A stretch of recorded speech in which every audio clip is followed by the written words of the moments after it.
"It was just a joke," she told me, and he tried to support her. But my perception of the whole episode was that I couldn't believe her. It was so real at the time, and they had no way to prove that it didn't happen, or maybe it really happened before. If I thought they had done it and I couldn't believe it was just a joke, then I could no longer live with my wife, whom I married 23 years ago. I think I'd better tell you this story so that you understand my dilemma. Flo, short for Florence, was my wife. I'm Jim. We met in college and got married shortly after graduation. We lived a normal husband and wife. We had children, a house, and a mortgage. Flo was a stay-at-home mom until the kids left home, and then she resumed her career in real estate. Flo is an attractive woman, and I'm sure she gets picked on at work sometimes. But as far as I know, she has remained faithful to me and our marriage. She sometimes has an obscene sense of humor, and I think that's what ultimately got our marriage into trouble. We had 2 children, a boy Eric and a girl Patty. At the time this happened, Eric was 21 years old and he graduated from vocational school after high school. He had his own apartment nearby and worked as an electrician. Patty was 19 years old and a sophomore at a public university, about 150 miles away. In the absence of children, we had to look forward to a happy retirement in the future, when we would have time to travel and, hopefully, grandchildren, whom we would adore. Our personal life was what I thought it was. That is, normal. We had a good relationship, honed and developed during our married life. When we first got married, we did it almost every night and day on weekends. Over time, we started doing this 2 or 3 times a week, and that was enough to make me lose the desire, and I thought that the same thing was happening with Flo. Over the years, I've learned to press all Flo's buttons to make her like everything, and when she was done, she made a strange, high-pitched sound to announce her release. It always thrilled me to realize that I had done this, and the sound of her crying was what I was aiming for in our doing this, not in achieving my own pleasure. In almost every situation, there is a fly in the ointment, and ours has appeared in the form of a new neighbor next door. Roger and his wife Alice moved into the house next door about 5 years ago, and we became friends. The problem with Roger was that he was a joker and liked to make fun of everyone he was involved with, and much to my chagrin, I was one of the favorite recipients of his jokes. Besides, what bothered me even more was that Flo enjoyed his pranks, especially if I was on the recipient side. I tried to tell her that I didn't like his jokes or her pleasure, even her concern, but she wouldn't listen and wouldn't back down. Over time, I realized that Roger was attracted to Flo, and I think he was thinking about getting to know her better. Whenever we were together, he and Flo would laugh together at his sometimes obscene jokes, while Alice and I would just smile politely at their antics. When we were in public, I know Alice was just as depressed as I was about some of the things they were doing. I remember one day on the beach, Roger was making fun of some people in a passing boat, and to my horror, Flo followed his example. Alice and I were shocked by their carelessness and scolded them to no avail as they laughed hysterically together. Shortly before the end, I began to suspect that things were getting out of control. We were at Roger and Alice's house, and Alice and I sat in the backyard while Flo followed Roger into the house to help bring out the drinks. Alice and I talked for a while until we realized that Flo and Roger had been gone for quite a while. So we went inside to look for them. When we entered the kitchen, we found it empty. But as soon as we started looking for them, they came out of the living room, hugging each other, giggling and laughing. Roger had lipstick on his collar and around his mouth, while Flo's lipstick looked smudged and her hair was disheveled. Alice and I just stood there in shock with our mouths open. "Oh, hello to you guys. I'm sorry we're taking our drinks too long, but I had to show Flo my prints," Roger spoke, seemingly oblivious to their appearance. Alice and I continued to stand there, still stunned by their obvious brazen audacity. "Roger has some wonderful prints. You know what I'm talking about, don't you, Alice?" Flo commented on this with a smirk. By this time, I had already gathered my thoughts and finally spoke. "What's going on?" I asked Flo. "How come Roger has lipstick on his face and clothes, and you look like you've been kissing?" Oh, that's because I was so happy to see Roger's prints. I must have gotten carried away. You don't mind, do you? "What is it?" she asked, trying to keep a straight face. I began to understand what was going on when I looked at their faces. Roger had a smirk on his face that comes out when he pulls one of his jokes, and Flo was looking away, so I couldn't see how hard she was trying to keep from laughing. I could feel my irritation growing. Alice was still not in the mood for what was happening when she finally spoke. "What about Roger? If you think you're going to continue a relationship with another woman in my house, you should think differently." When Roger and Flo suddenly started laughing out loud, I think Alice finally realized what was going on and smiled shyly. However, I exploded at them. "One of these days, you two will go too far, and this joke will hit the fan." "Oh, relax, honey. It's just a joke." "Come on, guys. Let me get you a drink, and we'll laugh about it together," Roger said, heading into the kitchen, followed by Flo, who was still laughing. Alice and I just shrugged and followed them, shaking our heads in disgust. "One day, Alice, they'll go too far," I predicted again. "In one of these cases, one of their jokes will return fire on them, and someone will get hurt." Alice agreed with me. When we returned to our house that night, I think Flo knew that I was still angry, especially because of her participation in the prank. "Honey, I'm really sorry," she told me. "I just get carried away sometimes. Nothing happened. I just smeared some lipstick on his face and collar and ruffled his hair.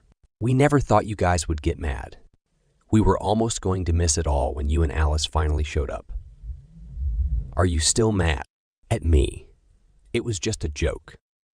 "I'm trying not to get mad, Flo, but you have to stop interfering with Roger's pranks. I almost had a heart attack when I saw you looking like you were kissing him. You know how I feel about loyalty." "I know, honey. I feel the same way, and I would never do anything to hurt you." "Well, please remember that." "Okay. Hug me tight and tell me that you forgive me." A couple of weeks later, we were invited back to Roger and Alice's for dinner on Saturday night. But as soon as we finished eating, a call came in that Roger mistook for Alice. Alice worked at a local hospital as an emergency room nurse. When he hung up, he turned to Alice. "It was an emergency room. There was a serious car accident. Several people were injured. They want you to come right now." "Oh, I'll change my clothes and go." 10 minutes later, Alice was on her way to the hospital. After she left, Roger turned to me and asked if I would help him with a project in his basement while I was there. Flo was silent the whole time, her face turned away from me. I didn't think anything about it at the time, but then I remembered. "Of course. What can I do?" I asked, getting up to follow him. "Him in the basement. I want you to hold something for me while I attach it to the ceiling. It's not too heavy, but I can't hold it there and attach it at the same time, and Alice is too short to hold it." "Okay, it sounds simple." "Trust me, it is, and it will only take a minute." When we went down the stairs, he led me to a metal support post that was installed next to the stove on the floor above. He took a small metal box with a power cord hanging from it from his desk and lifted it to the ceiling between the support pipe and the stove. I noticed that Flo had followed us downstairs and was standing watching us with a smile on her face. Again, I didn't attach any importance to her presence or the strange smile. "Now, I want you to hold this here while I attach it," Roger told me. "What is it?" I asked, raising my hands to hold the box. Since Roger was standing between the pipe and the stove, I had to wrap my arms around the pipe to press it against the basement ceiling. "I'll show you in a minute, but first let me get my tools." He disappeared behind me at his desk, leaving me with a box in my hands. He came back a second or two later, and I didn't see what was in his hand until I heard 2 quick clicks when something hard and metallic squeezed my wrists. Suddenly, I realized that I had been tricked, and I was handcuffed to a pipe. I turned my head in shock to see Roger walk up to Flo and put his arm around her waist while they stood and looked at me. My mind was in turmoil, but I managed to say, "What's going on, Roger? Take these handcuffs off me." "Well, buddy, you know I can't do that. Flo says she liked my prints so much that she wants to see them again. But this time, we don't want you or Alice to be around to watch." With that, he and Flo turned and walked back up the stairs from the basement. Flo walked and swayed her hips exaggeratedly. "Let me go. You're going too far this time, Roger, and you're going to regret it if you don't let me go right now." "Just calm down a little, darling. I just want to look at some prints," Flo said as they disappeared from sight, laughing and giggling. As I struggled with the handcuffs, trying to figure out if there was any way to get free, I realized the hopelessness of my situation. The pipe was embedded in the concrete floor below and bolted to a steel IBM above. Listening, I could see them moving into the master bedroom directly above me, and I heard Flo giggling. The shoes fell on the carpet above me, and I heard Flo exclaim, "Oh, how nice and big he is. More than Jim's. Hurry up and take off these clothes, Flo." My rage grew by the minute as I continued to struggle madly with the handcuffs. "Come on, do it. Flo, you're so hot. Let me do this. Oh my God, it feels so good. That's it. It's so nice." I heard the bed start to creak above me and imagined them doing it. I cursed the handcuffs and my unfaithful spouse over my head. My wrists were raw and bleeding as I continued to twitch and squirm in the handcuffs. My mind was in a whirl of emotions when I heard the sounds Roger was making. Then there was silence upstairs for a few minutes. I stopped resisting and just lay on the hard cement floor with my arms wrapped around the pipe. I felt a terrible sadness in my heart when I finally heard Flo's exclamation. "Oh, that was a really good Roger. Someday I'll have to see your prints again. I think we should get dressed and go downstairs to see how Jim is doing." "Okay, Flo. I need to rest for a minute. But Alice should be back soon after that fake call I sent her, and I don't want her to see me in bed with you." A few minutes later, I heard footsteps on the stairs to the basement, but did not look up when they came to the place where I was lying. "Look at his wrists. They're all covered in blood." "Honey, it was just a joke. Nothing happened." "Oh my God, I'm so sorry. Hurry up, Roger. Unlock the handcuffs so we can bandage his wrists." Oh my God. I never thought he would take it so personally. I looked up at them, tears streaming down my face as Roger fumbled with the handcuffed key. "Roger, you'd better give Flo this key before you unlock me and then run. When I'm free, I'll make you regret the day you were born." Roger looked at my face and silently handed the key to Flo. He started to move towards the stairs, looking at me with fear as Flo began to unlock the handcuffs. When she finally took off the handcuffs, I heard Roger's truck start up and the screech of tires as it pulled away. Standing up, I looked down at Flo, still squatting on the floor, and there was an expression of fear on her face.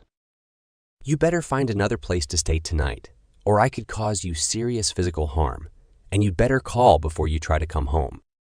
Tears were streaming down her face now as she began to realize the enormity of the pain she had caused me.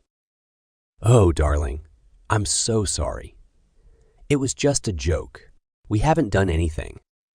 "Flo, I never want to hear this nonsense about it being a joke again. As for me, my perception is that you did it, and that's all that matters right now. From now on, I'm going to act like you cheated and cuckolded me.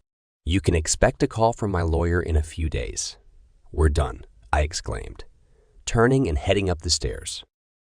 "No, Jim, please." "Nothing happened," she howled at me from the basement floor. "What will I tell the children?" I didn't answer and headed for the front door. Just as I was getting into my car, a very crazy Alice turned into their driveway. "Where is my stupid husband?" "There was no accident, and I wasn't needed in the ambulance," she exclaimed as she got out of the car. Suddenly, she noticed my wrists. "What's the matter, Jim? Dear God, look at your wrists. Let me bandage them for you."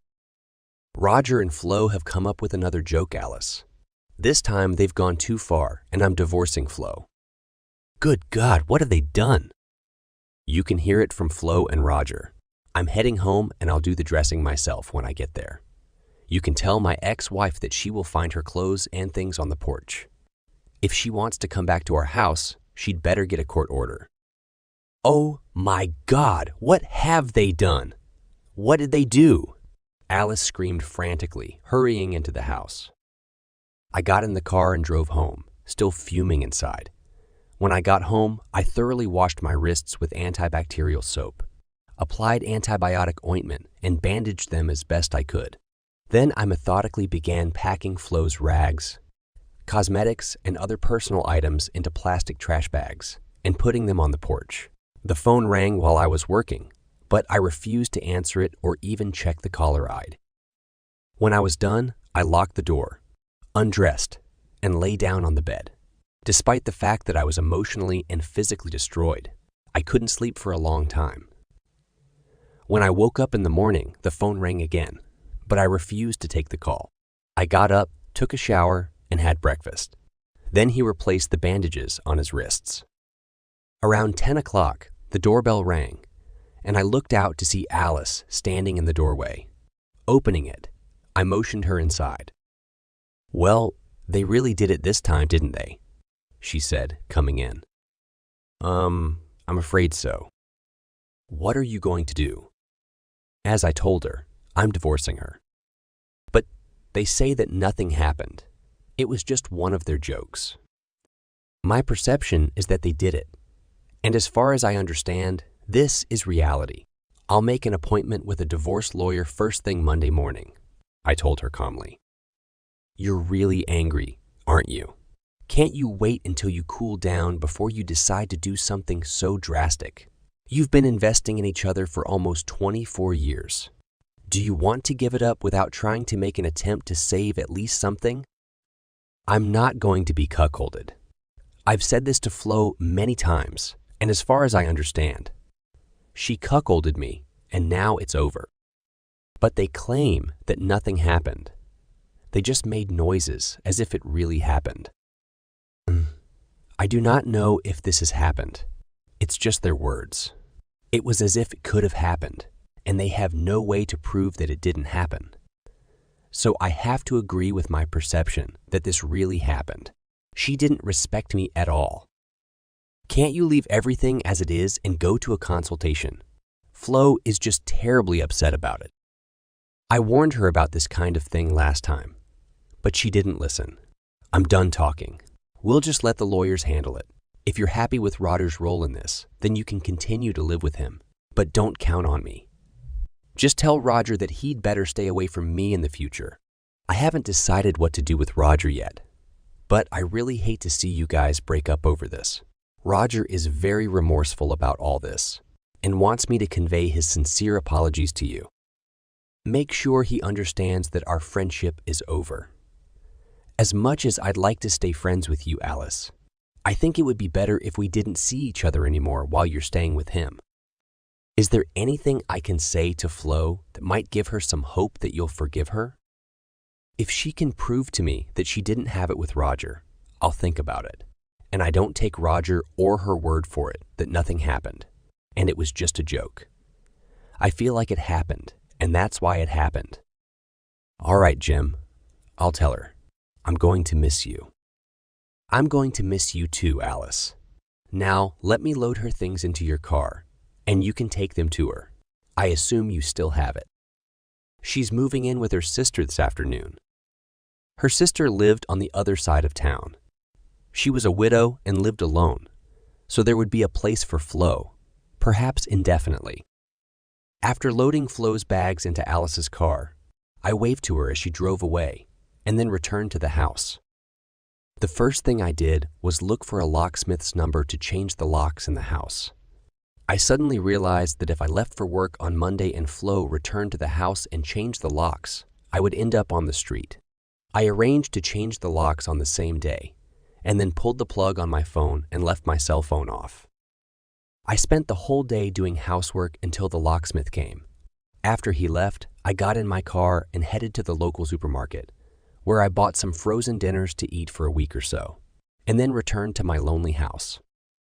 I really missed Flo after almost 24 years of living together, but I couldn't get rid of my anger at her and what she and Roger had done to me.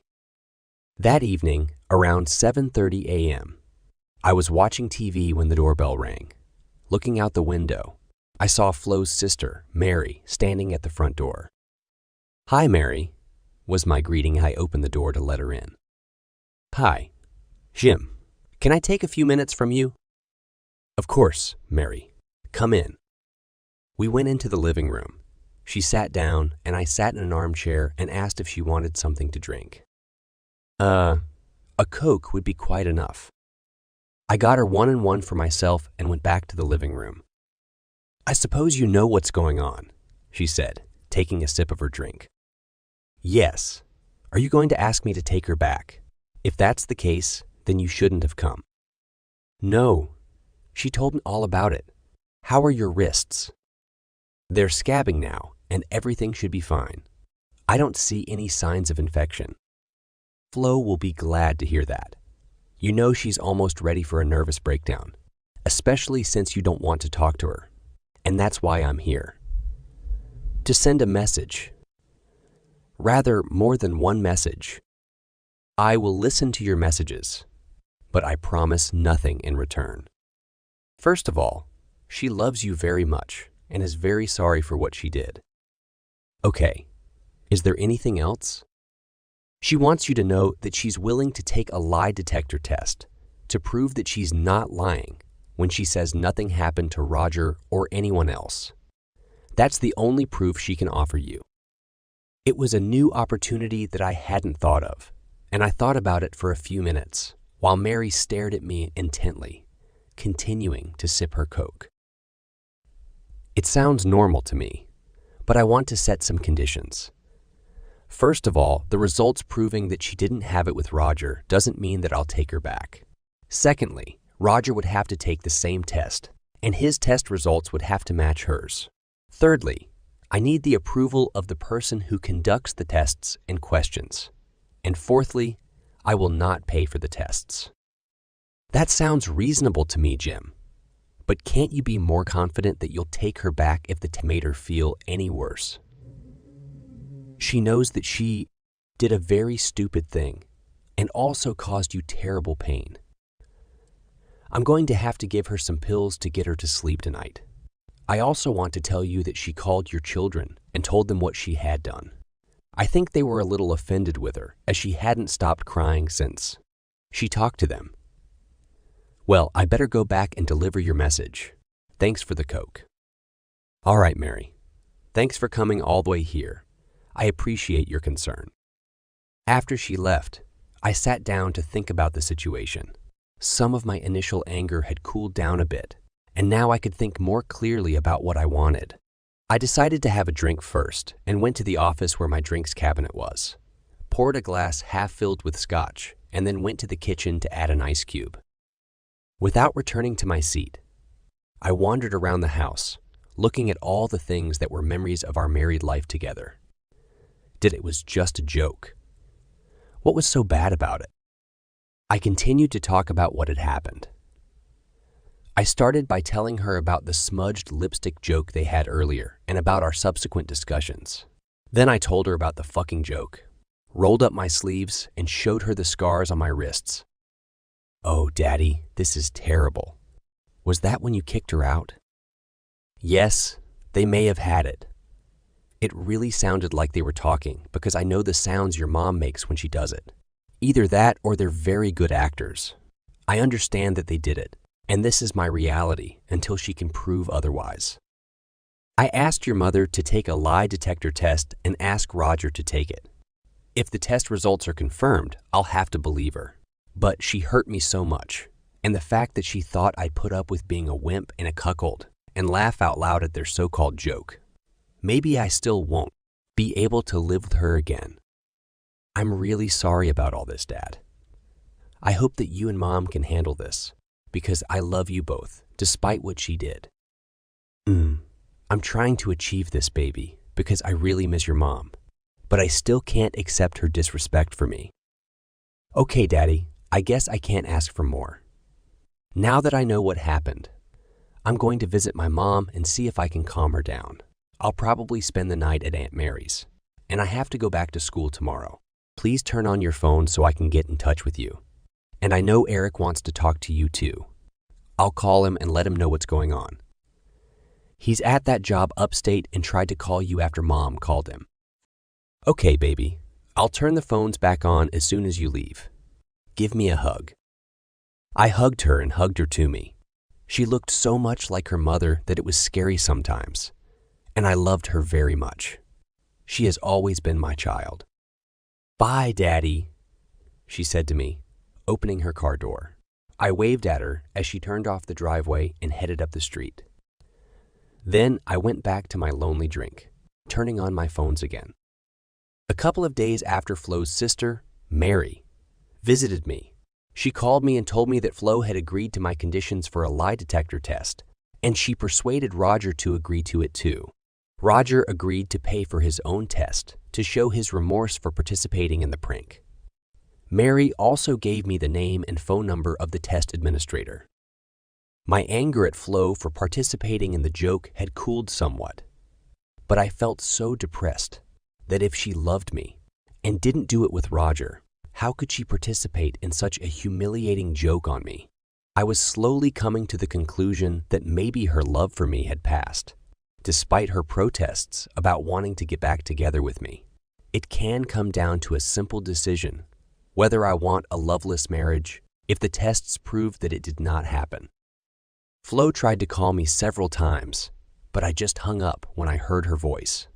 After that, all her communication with me went through her sister, and I received daily calls from her, mostly about how sorry Flo was and how she wanted to come home.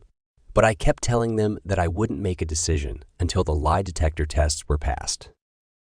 Around this time, our son, Eric, started calling me, begging me to forgive his mother and let her come home. I tried to explain what happened and why it was so hard for me because of his mother's actions, but he couldn't understand my pain and kept insisting that I let her come home. I realized that I could end up in an estranged relationship with my son if it turns out that we divorced. It was some comfort to know that our daughter, Patty, understood better what I was going through and was more supportive of me. After receiving information from Mary about the name of the test administrator, I called several friends involved in legal and police matters and found out that this guy was often used by the police, and I was assured that he would conduct an impartial test. After calling, I made an appointment with him the next day. I found out that Flo and Roger had already contacted him, and he had scheduled a test for each of them in 2 days. They both listed my name as an interested party with the authority to control the questions being asked. The next day, I explained to my boss that I needed some personal time and went down to the office of the test administrators. His name was Jack Harlan, and I explained to him what the problem was, and I needed to solve it with his testing to determine if Flo and Roger were doing it or not. We discussed the questions he would ask, and he told me that he would ask the same questions to both Flo and Roger, compare the answers he received from both of them, and give me a final written report. He agreed that if the test results for both jokers matched, it would give confidence that there was no bed. If that wasn't the case, I probably would never have been able to trust her again, and divorce was inevitable. If the tests showed that they were both lying, I could immediately start divorce proceedings. As far as I could tell, it wasn't difficult. I went back to work feeling more confident that I would soon figure out if the bed was involved. However, deep down I knew that difficult decisions were coming. For the next 3 days, I went to work as usual and stayed late so as not to return to an empty house. I ate at a nearby diner, and when I got home, I drank whiskey and then lay down in my empty bed. It was difficult to fall asleep. I really missed Flo, the warmth and love she brought to our marriage before the jokes started. On the morning of the test, I felt insecure. All that was needed was a clear lie detector test report, and I would welcome Flo home with the confidence that after my reaction to their last joke scared her, I would never be the subject of any silly jokes again. This lasted until the phone rang at a little after 10. "Jim, this is Alice. I found something that you really need to see. Roger is at the testing center. Can you come right now?" The tone of her voice did not bode well, so I quickly headed for the house next door. According to our custom, I walked right through the front door and heard Alice shout that she was in the study. I walked in and saw that she was sitting at her desktop computer. There was a worried expression on her face. "Jim, I want you to see something." I pulled a chair closer. "Jim, Roger has been acting a little secretive since Tuesday. A couple of times I passed by this door, and he hastily minimized something on the monitor. In addition, he sometimes leaves the room when he is on the phone. Yesterday, I'm pretty sure he was on the phone with Flo. I just had my first chance to look into our computer without it in the house." With these words, Alice clicked on the Google icon at the bottom of the screen, after which the application opened. I do not know if Roger understands that if you do not delete them, all Google searches will be saved. This is the story of his search since Tuesday. My blood froze in my veins when I read some of what had been researched. There were 4 different options on the topic, how to cheat a lie detector test. Alice and I sat side by side and for the next 30 minutes and read many of the pages that Alice's husband was looking through. When we had read enough, we retired to her living room and discussed what we thought it all meant. We were still talking when we heard Roger's car pull up outside. Soon, the front door opened and he entered. He looked at me warily, muttered a greeting, then walked over to the couch opposite Alice and me before sitting down. If I hadn't been watching him, I might not have noticed the slight limp when he limped on his left leg. That was the only answer I needed. "Rog, I believe you passed the test with flying colors. To tell the truth, I was pretty sure that nothing had happened that day anyway." Out of the corner of my eye, I saw Alice give me a puzzled look. Roger returned before I could tell her about my plan. "If you're willing to swear that you and Flo will never pull any tricks again while you're alive, I'm ready to come over and shake your hand to put all this behind you. I probably won't even bother reading the report." His face showed great relief, and he readily gave me his word that he would swear. Smiling, I got up and walked towards him. He rose slowly to meet me. Extending my right hand, I took another step and stood firmly on his right foot. Such a movement should have caused slight discomfort. Instead, the blood drained from his face before he let out a chilling scream, throwing his body back onto the sofa. In desperation, he pulled his foot out from under mine with both hands before ripping off his shoe. Alice and I watched as the shoe finally came off. We could see blood dripping from his sock. He was still moaning. A sideways glance at Alice told me that she was embarrassed by the blood. I continued to watch her face, smiling, when I saw the penny drop, and she made the connection between what we had read earlier and the wound on Roger's leg. I won't bother reading the report, because I know it will be complete nonsense. Did that nail you drove into your shoe when you pressed it while answering their security questions help to hide your lies? It had to happen, didn't it? The pain on Roger's face eased a little, replaced by an expression of despair as he looked from me to Alice. Yes, I did cheat, and I told Flo how to do it. But not for the reason you think, dude. Really, let's hear it, Alice. It should be good. Alice and I sat down again, and Roger gently pressed on the sole to stop the bleeding. I looked at Alice and saw her frowning at the mess he had made on the floor. I thought about suggesting to her that she make him clean the carpet with his tongue.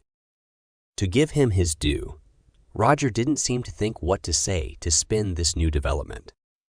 We didn't know what questions you asked the guy. What's so difficult about the question, did you two sleep? I interrupted him.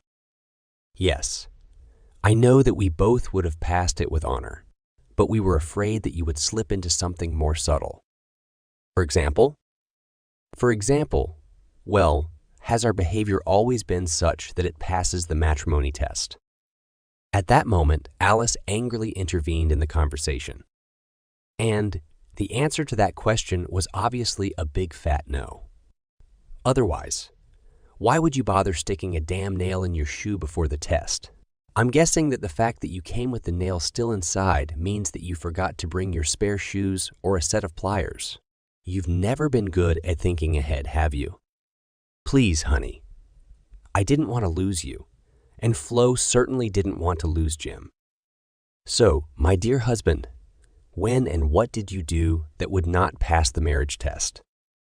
Roger shifted in his chair and answered in a very low voice. It was that day. We just wanted to pretend that we were doing something upstairs. I was lying on my back and Flo straddled me. As you can imagine, we were both fully clothed, he added hastily. We bounced up and down to make the bed creak. And I don't even remember who started it, but how? I ended up rubbing her under her skirt. We both did it for real. We were so stupid.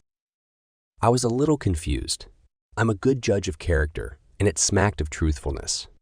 If that wasn't the case, then Roger was extremely good at making up excuses on the fly. I looked at Alice. Is that good enough for you? No, by no means. This couple has proven that they are such consummate liars and schemers that I am not even remotely satisfied.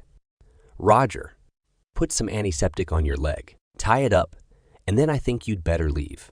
I need to think about something, not to mention clean up another one of your lovely messes, Alice snapped, pointing to a stain on the carpet at Roger's foot.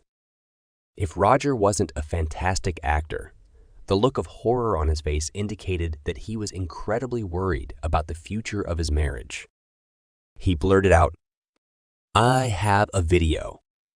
Alice. What? My question sounded almost simultaneously. What video? We sounded like a sick version of two people singing in harmony. I installed a video camera in our bedroom before we handcuffed you in the basement. I filmed it all. I beat Alice to the punch. Then why didn't you say that a few days ago? Roger didn't need to answer that question.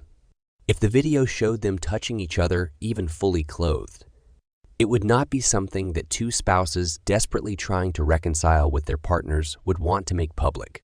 For example, I firmly believe that the boundary of infidelity runs far beyond the real bed. Any form of intimacy, even a kiss on the lips, would be overstepping the bounds. I wanted to, but Flo thought you'd freak out. We told Roger to bandage his leg and then showed us the video. While he was out of the room, I sent Flo a message. I couldn't resist hammering a nail into her coffin of fear. Take the nail out of your shoe and come to Alice's house. Roger is going to show us the video. It's usually about a minute's walk from Mary's house to ours, but it took a good 35 minutes before there was a knock on the door. Alice opened it and let Flo and her sister Mary in. Flo's makeup was ruined, and her eyes were red. Mary explained that my wife panicked as soon as she read my message and realized that I had caught her playing nails. Flo didn't look nearly as calm about the test results as Roger did when he first came home. Mary just looked at me and raised her eyebrows at Flo's further self-destructive behavior. Flo tried to hug me, but I sat her down on the couch next to me. She continued to look at my face, I suppose, to understand how I was feeling. I wondered if Mary had any idea what was on the video. Alice and I didn't sit idly by during those 35 minutes. Our conversation revolved around what we would most likely do if the video turned out to be exactly what Roger said. Alice had already decided that she would probably forgive Roger for letting the situation in the bedroom get out of control. That is, after letting him cook for a while. I was more ambivalent. My emotional reflex was that my wife betrayed me, which, as I always swore, was unforgivable. However, my logic circuits were calmer. Flo has been a model wife for 24 years, and our children have already made it clear that they will be devastated if I don't forgive her. A minute after everyone had settled in, Roger appeared with his laptop. A used flash drive was sticking out of one port, and a cable was sticking out of the other. He put the computer next to the TV and turned it on. It seemed strange to me that he just didn't put the USB stick in the TV. But then I remembered Alice telling me that he wasn't that tech savvy. As soon as the image on the computer screen matched the image on the TV, Roger muttered another apology and pressed the play button. Flo was looking away from everyone else in the room and the TV. She knew my position on fidelity, and it must have been a terribly awkward situation for her. Mary stared at the screen intently as if she had no idea what was going to happen. Roger looked more relaxed again. He sat down next to Alice and tried to grab her hand, but she pulled it away. The clip only lasted about 10 minutes and pretty much showed what Roger had already described. It was almost completely unlike a bed. A few seconds after it all started, both main characters appeared. Fully dressed, as Roger said, Flo turned him over on his back, then straddled him, returning to the camera and saying word for word what I heard when I was handcuffed in the basement. We saw that it was Roger who started the game with his hands, but he was only a few seconds ahead of Flo. It was very difficult for me to observe this for several reasons. Firstly, because no man with any self-esteem and outside of a set of crazy cuckolds wants to watch his wife with another guy in such a situation. Secondly, it caused me ugly post-traumatic stress when I heard the words that had so devastated me less than a week ago again. It made my wrists burn and throb in memory of my helplessness to prevent what was happening in the room above me. About halfway through, I closed my eyes and tried to block out the noise. I didn't open my eyes again until the silence that followed their mutual climaxes filled the room. The silence has never seemed so loud and pervasive. Judging by the silence in the room, even the normal sounds of breathing could not be heard. I was not alone in my feelings. I stared at the screen, seeing Flo and Roger split up very quickly before leaving the camera's field of view. The video stopped, showing an empty bed. The complete silence in the room lasted for several unpleasant seconds after the clip ended. Mary looked at Flo with disgust. Roger looked at Alice hopefully. Flo focused on the stain on the floor in the corner. The silence was broken by Alice, who jumped to her feet, followed quickly by Roger. "You're a smelly, unfaithful woman." The words of the petite nurse were shocking. The worst thing I've ever heard her say in the past was cursed. Roger was certainly shocked, judging by the expression on his face. The crack when her open palm touched his cheek was like a gunshot. She was foaming at the mouth. I can honestly say that I've never seen someone so angry. "But, honey, don't you dare touch me, you treacherous little traitor." Roger ducked and thus avoided a second slap in the face. He grimaced, shifting his weight onto his right leg. He looked confused. The whole video was terrible. But why? We invited Jim and Flo in the late afternoon, didn't we? We were going to sit outside on the patio, weren't we? Don't you remember, dear? Alice asked, although it sounded more like a growl. But we decided to spend it indoors because it had been raining all day. Do you remember now? Roger still looked confused, but nodded in agreement with what Alice was saying. Alice pointed furiously at the TV screen. "Look at this, you fool." Sunlight is pouring through the window. It was filmed not only on a sunny day, but also in the morning. This window loses direct sunlight before noon. You fabricated the whole story, didn't you? Roger's face lost its confused expression and assumed an expression of horror. That was all I needed to admit their guilt. The sudden mental shift from considering forgiveness to an irreconcilable solution was embarrassing, and I hate being embarrassed. I could, and in fact, agreed that there might have been a good reason for cheating on a lie detector test. There was only one reason they faked the video. The next few seconds were very tense. Flo groaned loudly and ran out the door. Mary just sat there stunned. Alice moved towards Roger, who tried to get past me to use me as a shield. I took one step and put my foot down on his injured leg with all my strength. Instinctively, he doubled over. When his head reached an almost horizontal position, it met my knee going the other way. His head jerked up again, blood spurting from his flattened nose. He joined Flo in a headlong flight away from home. The three of us were trapped in a terrible picture. Alice stood trembling, tears rolling down her face. I knew exactly how she felt. For the second time in a week, the man I loved unconditionally for almost a quarter of a century tore my heart to shreds. That it was the same person who had given me hope in between episodes was doubly overwhelming. Mary continued to sit and stare at the TV screen, I suppose stunned by her sister's stupidity. Stupid, and, if I'm any judge, horrified by the lies Flo has no doubt told her over the past week. I went over to Alice and hugged her. I held her while she was trembling uncontrollably because of the end of her marriage. Me. I've always preferred to grieve in private. I would have done it later. Here and now, I was cold, clinically calm, as it happens in a crisis, and I had already begun to make a list of questions and lines of investigation. And I was already beginning to regret that I had allowed Roger to leave with only a broken nose. I looked at Mary, wondering why she stayed. Was it to apologize for her involvement in all this once we were settled? Was it the inability to take her eyes off the contemplation of the train wreck right in front of her? Or should we have waited until we calmed down to stand up for her sister again? Unable to answer this question without breaking contact with Alice, and having no intention of doing so, I let my mind drift at high speed. That Roger was quite intelligent, a skilled manipulator, and a good actor was now obvious. Although he didn't seem to be as smart as Alice, if she hadn't noticed the hint of sunlight, we would probably still be part of two successful couples even now. Looking back, it can be said that the remade video was inspired. I still had a hard time reconciling it with the fact that I was pretending. I would bet my life that the soundtrack matched the words I heard that weekend.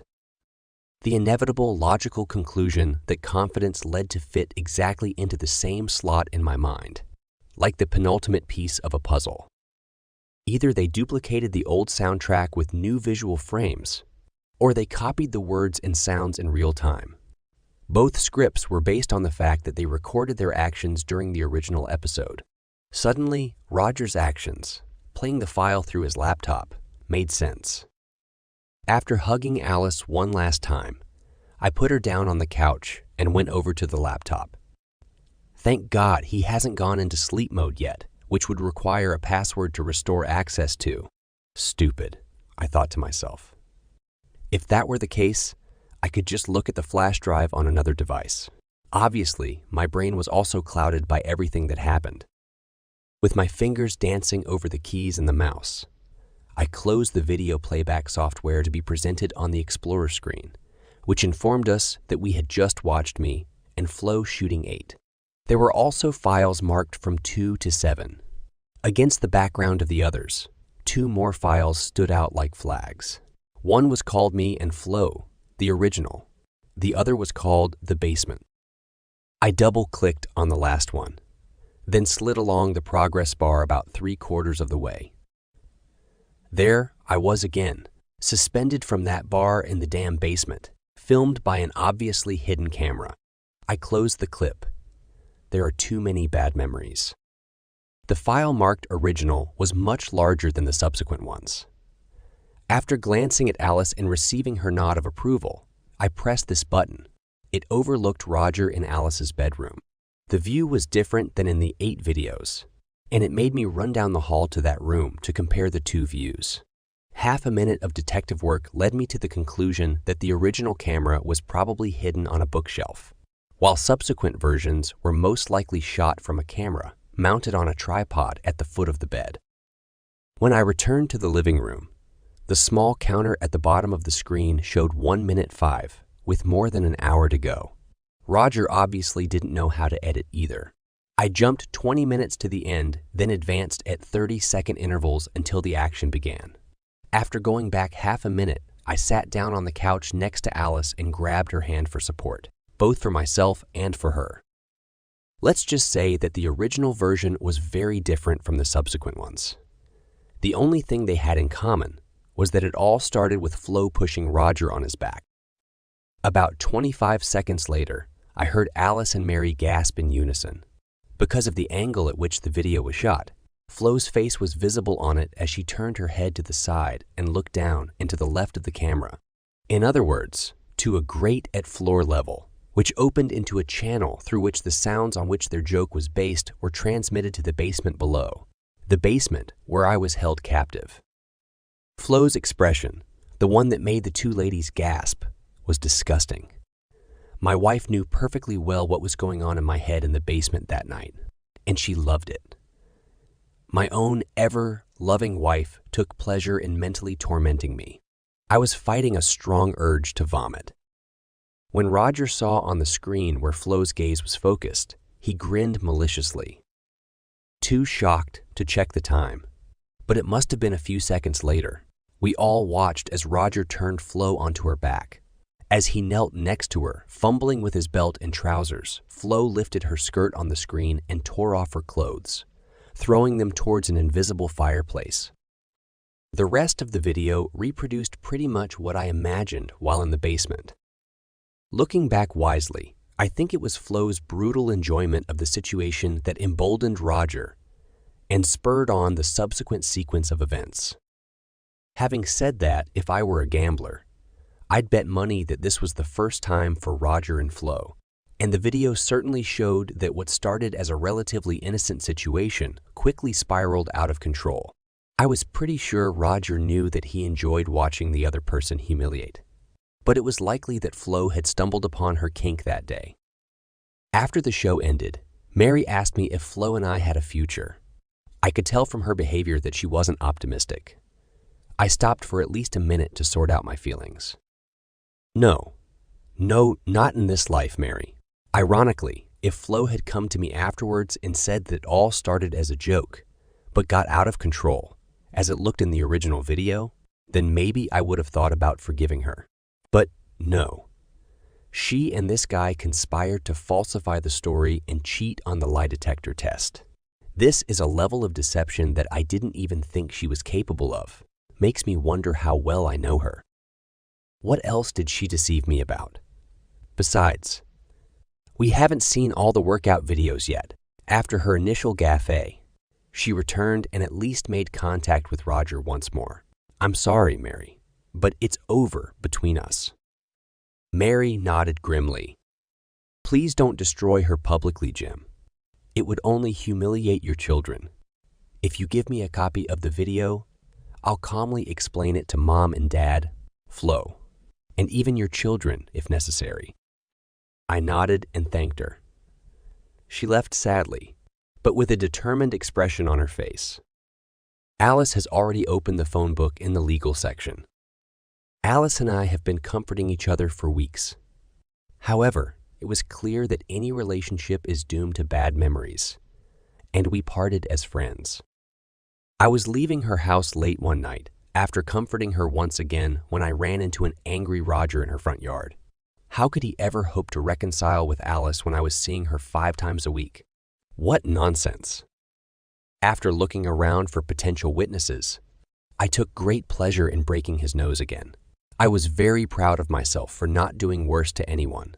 The memory of that sadistic grin on his face, just before he ended my marriage, would be provocation enough.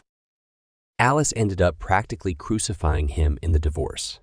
When he demanded his share of the assets, she, with my full blessing, threatened that I would charge him with unlawful restriction of liberty, using the video of me in the basement as evidence. He reduced his losses and disappeared soon after. Just as well. I must have been bluffing. Maybe I could have brushed off the public humiliation of myself, and I didn't care about Flo's image so that I had seen the original. She probably assumed that Roger wouldn't be stupid enough to leave all the clips on one stick. The message also reminded me that I didn't send clips to Mary. I didn't hear anything about my children that week, but given the egocentrism of young people, was it a surprise? It also implied that Mary and Flo didn't communicate. Maybe it was because Mary was angry, or maybe it was because Flo was too embarrassed. I called Mary to confirm that she was still okay to get the video. She was fine. It was during the same conversation that I found out that Flo had returned to her parents.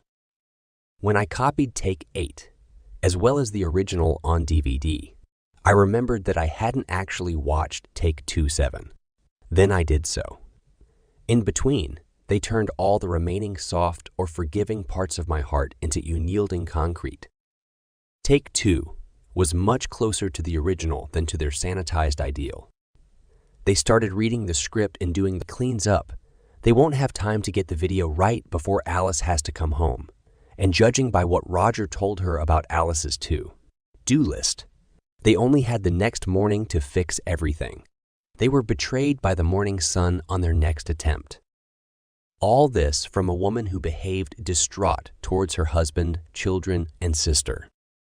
I almost canceled the deal and copied the clip to everyone in Flo's address book, before I calmed down and realized how it would affect my children.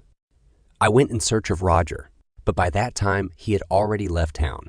No, Flo won't be forgiven, and unfortunately, Roger won't have a third broken nose. I sent all the clips to Mary with the note that if I get information from someone about my mistreatment of Flo, I will post the entire video. She must have done a good job because one by one Flo's parents, Eric and Patty, called to tell me that they understood why my marriage broke up. Later, I found out that Mary had told them the whole story and offered to show the clips as proof. Flo's mother was the only one who accepted her offer, hardly believing the story. Apparently, she threw up in the middle of the original clip. After that, Flo did not resist the divorce. Through Mary, I learned that she had escaped the toxic atmosphere in her parents' house by renting a small apartment. Flo did send me a sincere letter apologizing for her behavior and attempted cover-up. The loneliness she felt screamed from the pages. She begged for forgiveness, but only to come to terms with herself. Her pleas for me to forgive her, for the sake of her parents, our children, and mutual friends almost brought me to tears. Almost. I haven't looked for a replacement for her yet, but there has been no shortage of single ladies vying for my attention. Ask any middle-aged woman about the availability of suitable, decent-looking men with good morals, and she will paint a gloomy picture. I'm looking forward to meeting them again, and since I'm not going to get married anymore, I think there will be a lot of such meetings.